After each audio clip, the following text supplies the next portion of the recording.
Bismillahirrahmanirrahim. Para jemaah yang dirahmati Allah Subhanahu wa Ta'ala, pernahkah kita berpikir mengapa banyak orang yang hidupnya serba ada tetapi hatinya gelisah, bahkan yang tidak ada pun merasakan kegelisahan? Mengapa banyak orang yang hartanya berlimpah tapi hatinya terasa sempit? Dan mengapa pula ada orang yang sederhana tapi wajahnya memancarkan sebuah ketenangan, keindahan dan kedamaian?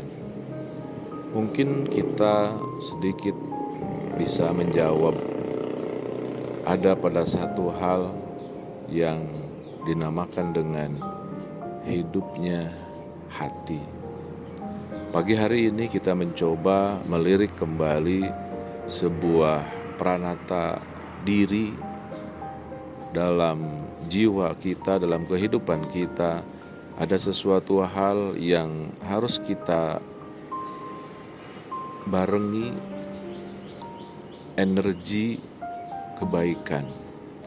Dan energi kebaikan itu ada dalam sesuatu yang disebut dengan hati.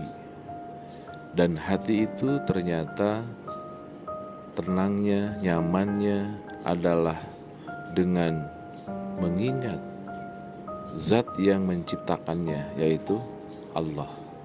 Allah berfirman, ala bizikrillahi tatmainnul qulub.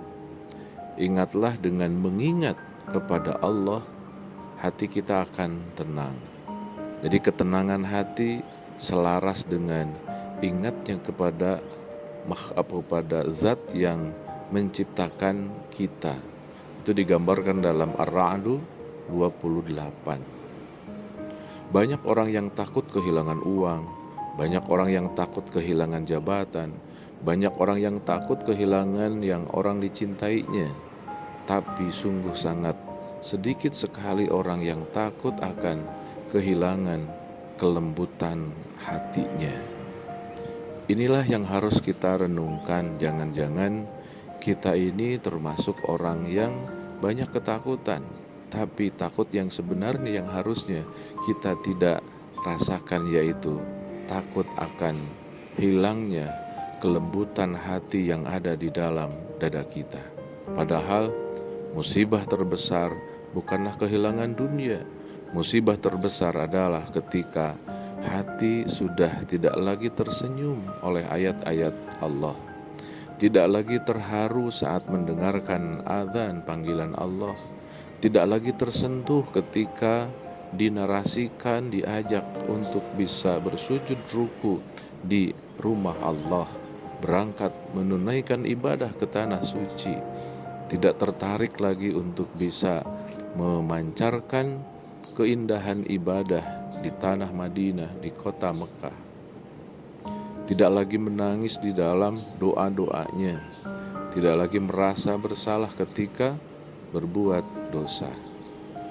Seorang Ibnu Athaillah As-Sekandari pernah mengatakan, janganlah kecilnya karunia Allah kepadamu membuatmu putus asa, sebab bisa jadi Allah sedang membukakan pintu kedekatan dengannya.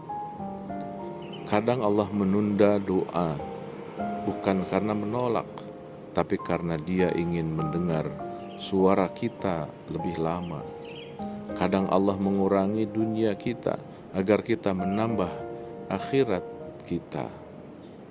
Kuncinya adalah bagaimana kita bisa menata hati kita.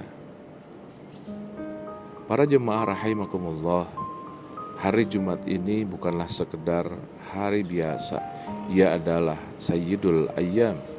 Ia adalah waktu untuk bertanya kepada diri kita sendiri, sudahkah aku ini menjadi anak yang membahagiakan orang tua? Sudahkah aku menjadi pasangan yang menenangkan? Sudahkah aku ini menjadi tetangga yang bermanfaat bagi tetangganya? Sudahkah aku ini meminta maaf kepada orang-orang yang pernah aku sakiti? Dan yang paling penting, sudahkah aku benar-benar mengenal Allah? Kalau hari ini kita masih diberi kesempatan bangun di pagi Jumat ini, itu berarti Allah belum selesai menuliskan kebaikan untuk kita. Masih ada kesempatan memperbaiki sholat kita, masih ada kesempatan bersedekah, masih ada kesempatan bermanfaat, masih ada kesempatan membahagiakan keluarga kita, dan masih ada kesempatan untuk pulang kepada Allah dengan hati yang bersih.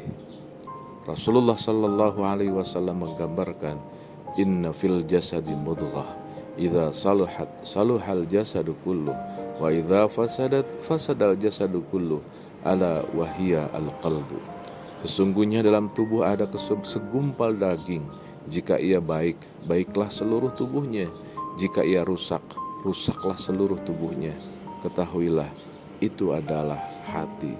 Semua kebaikan berasal dari hati. Jagalah hati kita.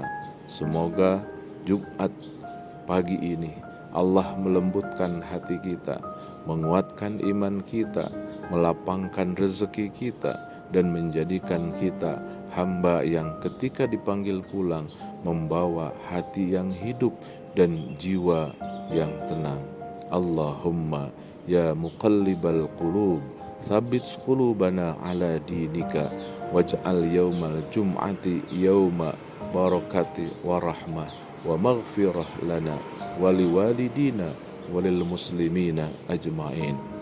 Wal afu minkum.